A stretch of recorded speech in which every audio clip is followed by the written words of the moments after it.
बाबा के 28 तारीख के महावाक्य में 28 तारीख 2026 के प्रातः है मुरली ओम शांति बाप दादा। आज बाबा ने कहा, मीठे बच्चे, बाप समान लवली बनने के लिए अपने को आत्मा बिंदु समझ बिंदु बाप को याद कर। बाप समान लवली बनने के लिए अपने को आत्मा बिंदु समझ बिंदु बाप को याद कर। प्रश्न है कि याद में रहने की गुप्त हट्टी मेहनत हर एक बच्चे को करनी है क्यों? याद में रहने की गुप्त हड्डी मेहनत हर एक बच्चे को करनी है क्यों? तो बाबा ने उत्तर में कहा है, क्योंकि याद के बिगर आत्मा पाप आत्मा से पुण्य आत्मा नहीं बन सकती। जब गुप्त याद में रहे, देही अभिमानी बने, तब विकर्म विनाश। धर्मराज की सजाओं से बचने का साधन भी है याद। धर्मराज की सजाओं से बचने का भी साधन क्या है? याद। माया के तूफान याद में ही विघन डालते हैं, इसलिए याद की गुप्त मेहनत करो, तभी लक्ष्मी नारायण जैसा लवली बन सकेंगे। क्या कहा बाबा ने? माया के तूफान भी किसमें पड़ते हैं? बाबा की साधना में, याद में। तो बाबा ने कहा इसलिए याद की गुप्त मेहनत करो। कैसी मेहनत करो? गुप्त मेहनत करो, तभी बाबा ने कहा लक्ष्मी नारायण जैसा लवली बन पाओगे। गीत है ओम नमो शिवाय। ओम शांति। यह महिमा है सबके बाप की। याद किया जाता है भगवान अर्थात बाप को। उन्हें माता पिता कहते हैं ना, गॉड फादर भी कहा जाता है। ऐसे नहीं कि सब मनुष्यों को गॉड फादर कहेंगे, क्योंकि बाबा तो उनको अलौकिक बाप को भी कहते हैं। बाबा तो हम बच्चे लौकिक बाप को भी कहते हैं। लौकिक बाप जिसको कहते हैं वह भी फिर पारलौकिक बाबा को याद करते हैं। वास्तव में याद करने वाली आत्मा है जो लौकिक बाप को भी याद करती है। वह आत्मा अपने रूप को, एक्यूपेशन को नहीं जानती। आत्मा अपने बारे में नहीं जानती है। आत्मा अपने को ही नहीं जानती तो गॉड फादर को कैसे जानेगी? अपने लौकिक फादर को तो सब जानते हैं, उनसे हमको वर्षा मिलता है। नहीं तो याद क्यों करें? याद क्यों किया जाए? क्योंकि उनसे उनको क्या मिलेगा? उनका वर्षा मिलेगा। अब बाबा कहते हैं पारलौकिक बाप से जरूर वर्षा मिलता होगा। कहते हैं ओ गॉड फादर, उनसे रहम क्षमा मांगेंगे क्योंकि पाप करते रहते हैं। यह भी ड्रामा में नूत है, परंतु आत्मा को जानना और फिर परमात्मा को जानना यह डिफिकल्ट सब्जेक्ट है। आत्मा को जानना और परमात्मा को जानना ये कठिन शब्द है।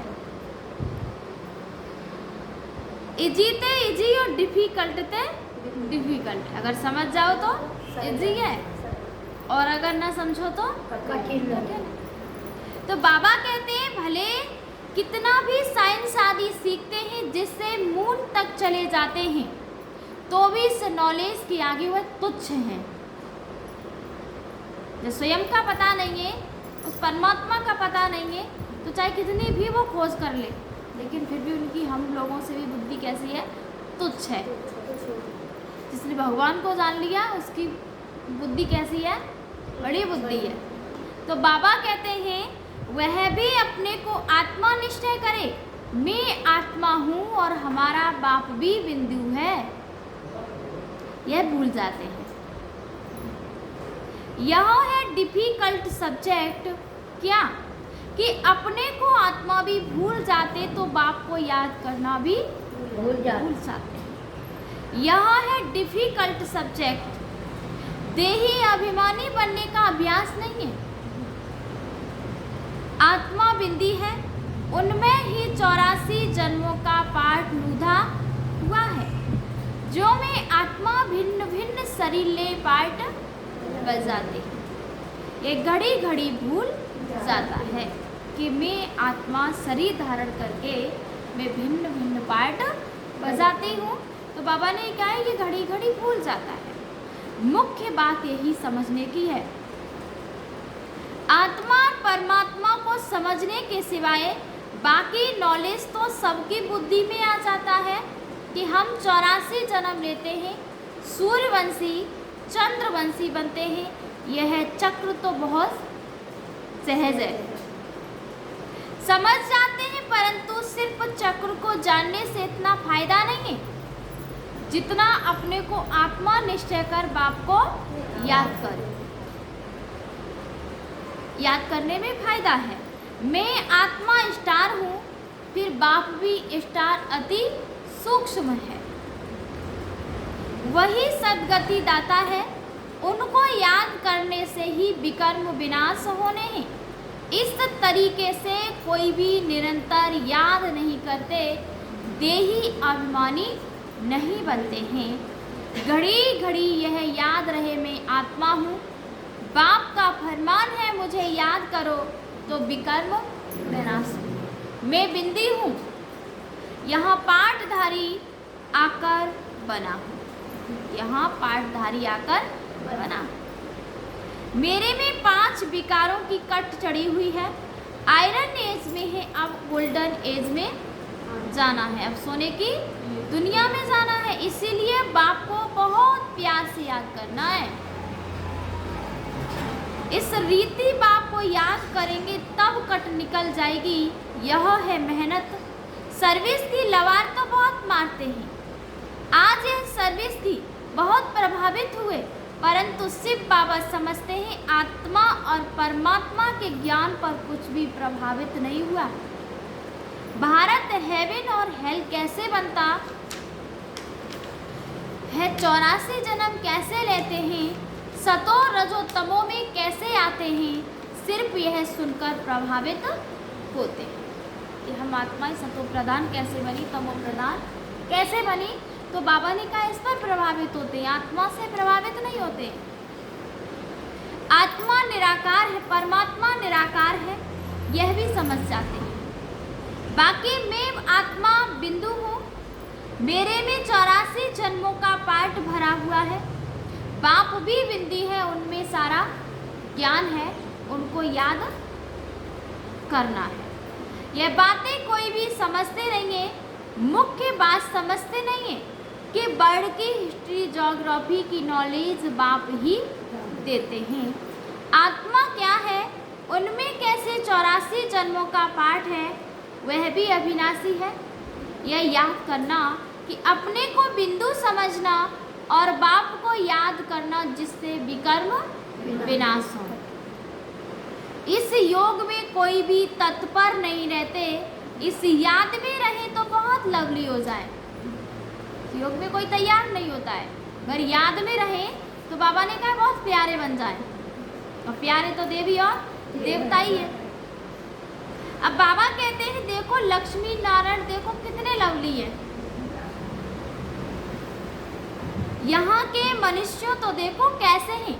खुद भी कहते हैं हमारे में कोई गुण नहीं, हम जैसे मलिच्छ हैं और आप स्वच्छ। देवी देवताओं के सामने ही तो कहते हैं। तो बाबा कहते हैं जब अपने को आत्मा निश्चय कर बाप को याद करें तब सफलता मिले, नहीं तो सफलता बहुत थोड़ी मिलती है। समझते हैं कि हमारे में बहुत अच्छा ज्ञान है, वर्ल्ड की हिस्ट्री ज्योग्राफी हम जानते हैं, परंतु योग का चार्ट नहीं बताते। कितने भी अच्छे हैं लेकिन फिर भी योग का चार्ट नहीं बताते।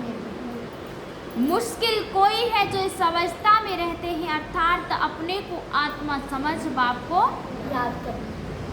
याद करते हैं। बहुतों को अभ्यास नहीं है। बाबा समझते हैं कि बच्चे सिर्फ ज्ञान का चक्र बुद्धि में फिराते हैं, बाकी मैं आत्मा हूँ। बाबा से हमको योग लगाना है जिससे आयरन एज से निकल गोल्डन एज में जाएंगे। मुझ आत्मा को बाप को जानना है, उसकी याद में ही रहना है। यह बहुत ही अभ्यास, बाबा ने कहा बहुतों का अभ्यास ये कम है। बहुत आते भी हैं, अच्छा भी कहते हैं, ताते अच्छा भी कहते हैं, बाकी उनको यह पता नहीं पड़ता कि अंदर कितनी कट लगी हुई है। सुंदर से श्याम बन गए, फिर सुंदर कैसे बने यह कोई भी नहीं जानते। सिर्फ हिस्ट्री ज्योग्राफी जानने का काम नहीं है। पावन कैसे बने, सजा न खाने का उपाय क्या है? सिर्फ याद में रहना है। योग ठीक नहीं होगा तो धर्मराज की सजाएं खानी पड़ेगी। यह बहुत बड़ी सब्जेक्ट है जिसको कोई उठा नहीं सकते। ज्ञान में अपने को मियाँ मिट्ठू समझ बैठते हैं, इसमें कोई शक नहीं। मूल बात है योग की। योग में बहुत बच्चे हैं, इसलिए बाप कहते हैं खबरदार रहो, सिर्फ पंडित नहीं बनना। कि अपना नियम के अनुसार सारा काम किया, बस हमने सब कुछ कर लिया, तो बाबा कह रहा है पंडित नहीं बनना है, मुझे बाबा को याद करना है। बाप ने फरमान दिया है मन मना भाव, चलते फिरते मन ही मन मुझे बाबा को याद करना है। ऐसा नहीं है कि हमें बैठ करके ही हमें उस चीज़ का टाइम बनाना है तब हम याद करें, तो हम पंडित बन गए। क्योंकि पंडित का काम क्या होता है? हर काम नियम से करना, टाइम से करना। तो वही बाबा कह रहा है पंडित नहीं बनना। यह है महामंत्र, कौन सा? मन मना। अपने को स्टार समझ, बाप को भी स्टार समझो, फिर बाप को याद करो। बाप का कोई बड़ा रूप नहीं सामने आता है, तो देही अभिमानी बनने में ही मेहनत है। देही अभिमानी बनने में ही मेहनत है। विश्व के महाराजा महारानी एक बनते हैं, जिसकी लाखों प्रजा बनती है। प्रजा तो बहुत है ना। हिस्ट्री ज्योग्राफी को जानना तो सहज है, परंतु जब अपने को आत्मा समझ बाप को याद करेंगे तब पावन बनेंगे। यह अभ्यास बड़ा डिफिकल्ट है। याद करने बैठेंगे तो क्या आएंगे? बहुत तूफान आएंगे, तूफान बिघड़ डालेंगे। कोई आधा घंटा भी एक रात सो बैठे बड़ा मुश्किल है।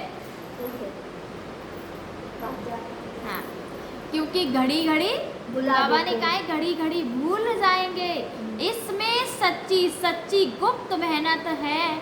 चक्र का राज जानना सहज है, बाकी देही अभिमानी बाप को करना यह मुश्किल कोई समझते हैं और उस एक्ट में आते हैं, उस गतिविधि में बड़ा ही मुश्किल आ पाते हैं। बाप की याद में से ही तुम पावन बनेंगे, निरोगी काया और बड़ी आयु मिलेगी। सिर्फ बढ़ की हिस्ट्री ज्योग्राफी समझाने से माला का दाना नहीं बन सकते। दाना बनेंगे याद से।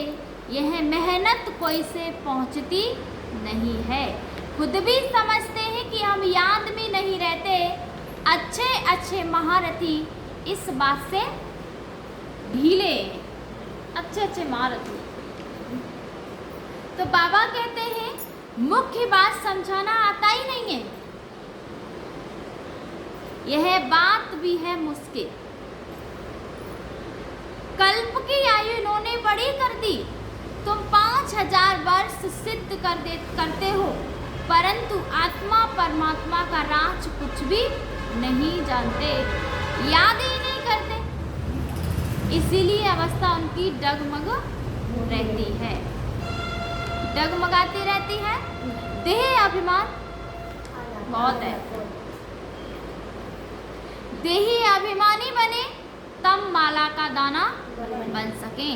ऐसे नहीं कि वर्ल्ड की हिस्ट्री ज्योग्राफी समझाते हैं इसलिए हम माला के नजदीक आ जाएंगे। नहीं, आत्मा इतनी छोटी है, इसमें 84 जन्मों का पाठ भरा हुआ है। इस बात को पहले पहले बुद्धि में लाना है, फिर चक्र को याद करना है। मूल बात है योग की अवस्था चाहिए। पाप आत्मा से पुण्य आत्मा बनना है।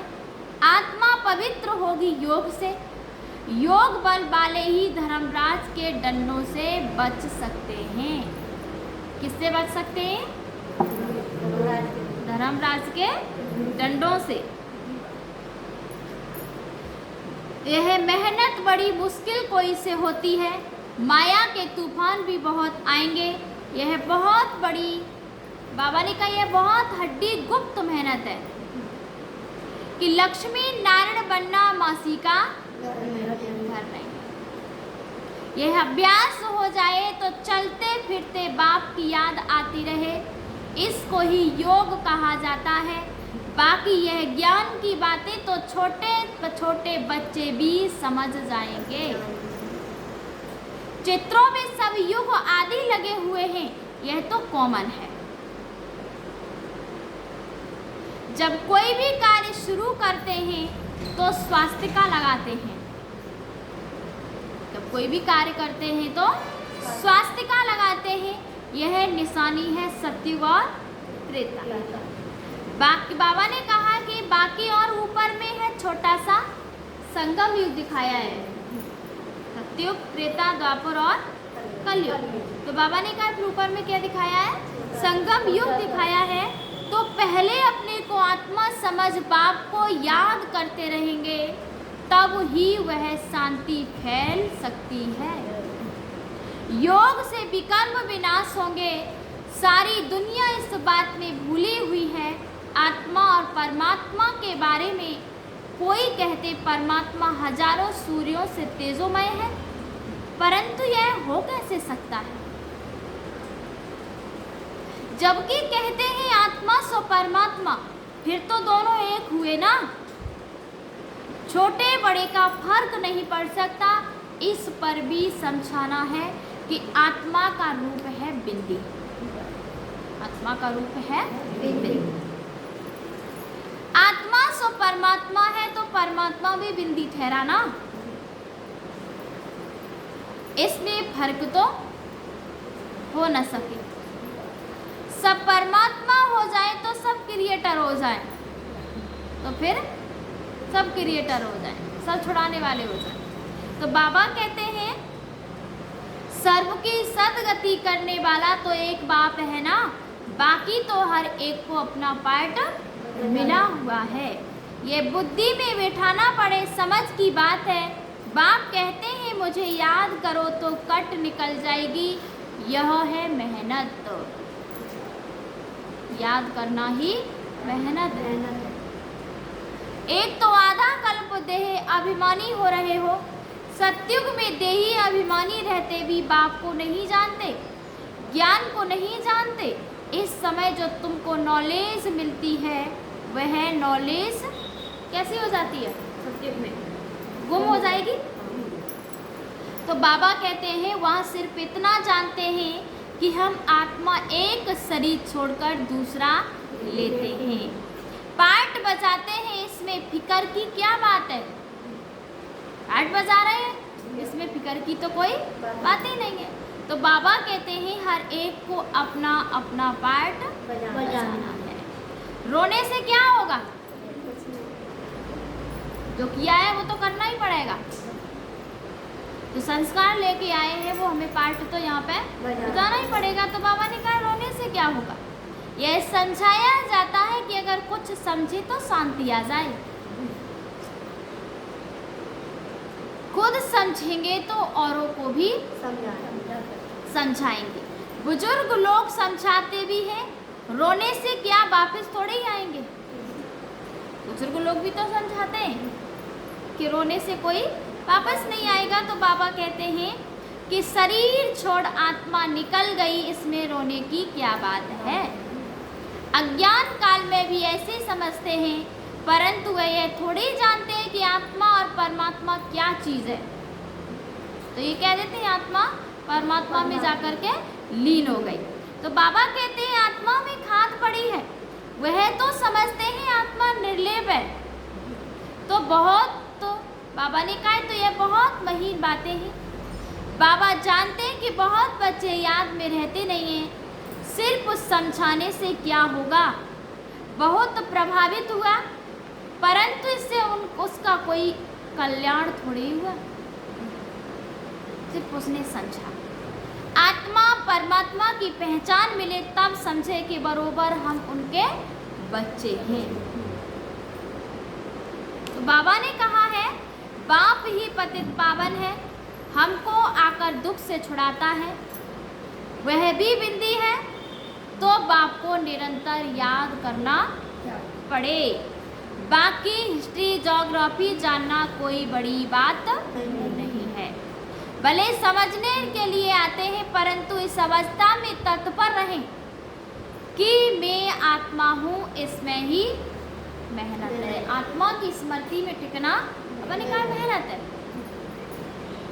आत्मा परमात्मा की बात तो तुमको भी बाप ही आकर समझाते हैं। सृष्टि का चक्र तो सहज है, जितना हो सके उठते बैठते देही अभिमानी बनने की मेहनत करनी। देही अभिमानी बहुत शांत रहते हैं। देही अभिमानी कैसे रहते हैं? और शांत रहते हैं। समझते हैं मुझे साइलेंस में जाना है। कहाँ जाना है? साइलेंस में जाना है।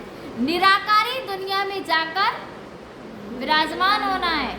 कौन सी दुनिया में? निराकार। क्या होना है? विराजमान। हमारा पाठ अभी पूरा हुआ। बाप का रूप छोटा बिंदी समझेंगे, वह कोई बड़ा लिंग नहीं है। बाबा बहुत छोटा है। वही नॉलेजफुल सर्व के सदगति दाता है। कौन है? दाता है, जो हम सभी आत्माओं की सदगति करके ले जाएंगे। मैं आत्मा भी नॉलेजफुल बन रही हूँ, बन रहा हूँ। ऐसा चिंतन जब चले तब ऊंच पद पा सकें।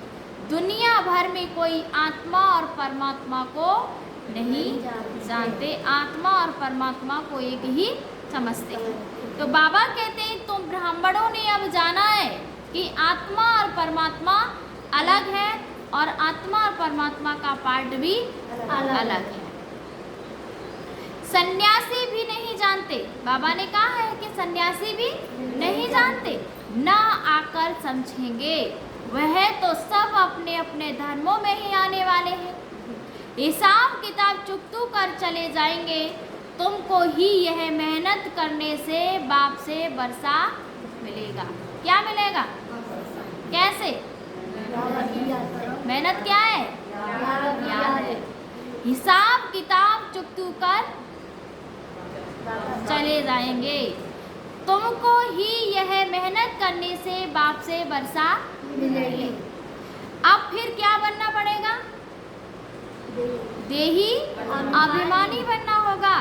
दिल तो आत्मा में है ना, दिल तो आत्मा में है ना। जब आत्मा ही नहीं होगी तो दिल भी नहीं होगा, दिल को महसूस ही नहीं कर पाएंगे। तो बाबा कहते हैं आत्मा को ही दिल से बाप को याद करना है। दिल शरीर में नहीं है, शरीर के तो सब स्थूल ऑर्गन्स हैं। दिल को लगाना यह आत्मा का काम है। कहाँ लगाना? दिल को लगाना आत्मा का काम है। अपने को आत्मा समझ फिर परमात्मा बाप से दिल लगानी है। आत्मा कैसे है? बहुत छोटी है, सूक्ष्म है। कितनी छोटी आत्मा में सूक्ष्म, बाबा ने कहा है कितनी छोटी सूक्ष्म आत्मा पाठ कितना बजाती है। 84 जन्मों का पाठ भरा है उसके अंदर। बाबा कहते यह है कुदरत। क्या है ये? इस तरह से बीज कैसा होता है, कितना छोटा होता है, वृक्ष उसका कितना बड़ा होता है। बाबा कहते हैं इतनी छोटी चीज में कितना अविनाशी पाठ भरा हुआ है, यह कभी मिटने वाला नहीं है, बहुत सूक्ष्म है। तुम कोशिश करेंगे तो भी बड़ी चीज याद आ जाएगी। मैं आत्मा छोटा स्टार हूँ तो बाप भी स्टार है, छोटा है। तुम बच्चों को पहले पहले मेहनत यह करनी है। इतनी छोटी आत्मा ही इतना इस समय पतित बनी है। इतनी छोटी सी आत्मा इसी समय कैसी बनी है? पतित बनी। अब क्या बन रही है? पावन बन रही है। तो आत्मा को पावन बनाने का पहले पहले ये उपाय है, पढ़ाई पढ़नी है और पढ़ानी है। बाबा कहते हैं बाकी खेलना कूदना तो अलग बात है, खेलने का भी एक हुनर है।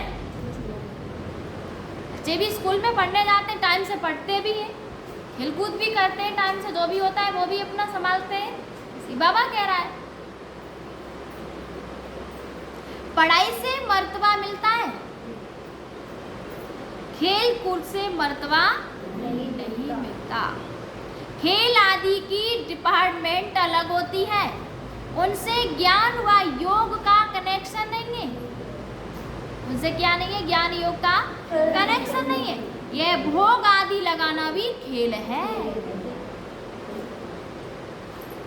मुख्य बात है याद की। मुख्य बात किसकी है? याद की है। अच्छा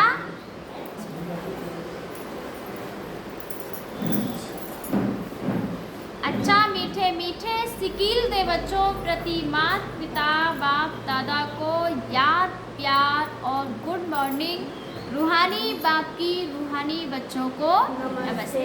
हम सभी रूहानी बच्चों की रूहानी माता पिता बाप दादा को याद प्यार और गुड मॉर्निंग नमस्ते।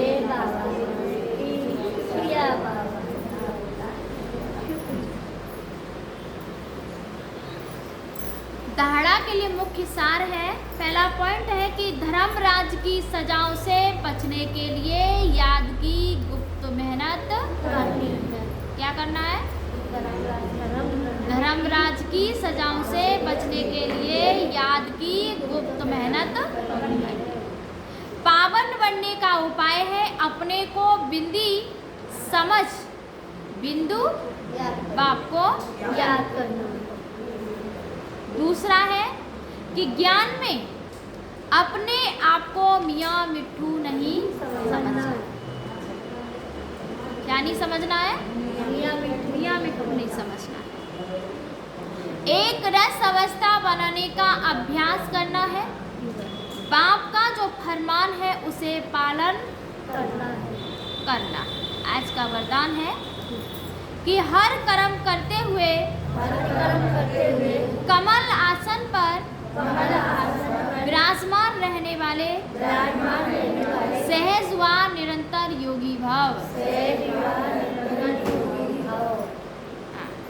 हर कर्म करते हुए कमल आसन पर विराजमान रहने वाले सहज व निरंतर योगी भाव। निरंतर व योग युक्त रहने के लिए कमल पुष्प के आसन पर सदा विराजमान रहो, लेकिन कमल आसन पर वही स्थित रह सकते हैं जो लाइट है। किसी भी प्रकार का बोझ अर्थात बंधन ना हो। मन के संकल्पों का बोझ, संस्कारों का बोझ, विनाशी बाबा ने कहा दुनिया के विनाशी चीजों की आकर्षणों का बोझ, लौकिक संबंधियों की ममता का बोझ। जब तक यह बोझ खत्म हो तब कमल आसन पर विराजमान निरंतर योगी बन सकेंगे, और जब तक ये बोझ इस पर रखे रहे तो हम कमल के आसन पर नहीं बैठ पाएंगे, वो हमारी स्थिति नहीं बन पाएगी। आज का स्लोगन है कि सहनशीलता का गुण धारण कर लो तो असत्यता का सहारा नहीं लेना पड़ेगा। सहनशीलता का गुण धारण कर लो तो असत्यता का सहारा नहीं लेना पड़ेगा। आज के अव्यक्त इशारे हैं कि किसी के संस्कार सरल मधुर होते हैं तो वह संस्कार स्वरूप में आते हैं। वो उसके किस में आते हैं? स्वरूप में आते हैं। जब संस्कार बाप दादा के समान बन जाएंगे तो बाप दादा के स्वरूप सभी को देखने में आएंगे। जैसे बाप दादा वैसे हूबहू वही गुण, वही कर्तव्य, वही संकल्प अनुभव होंगे। सभी के मुख से निकलेगा यह तो वही लगते हैं। क्या निकलेगा सभी के मुख से? यह तो वही लगते हैं। अच्छा, ओम शांति।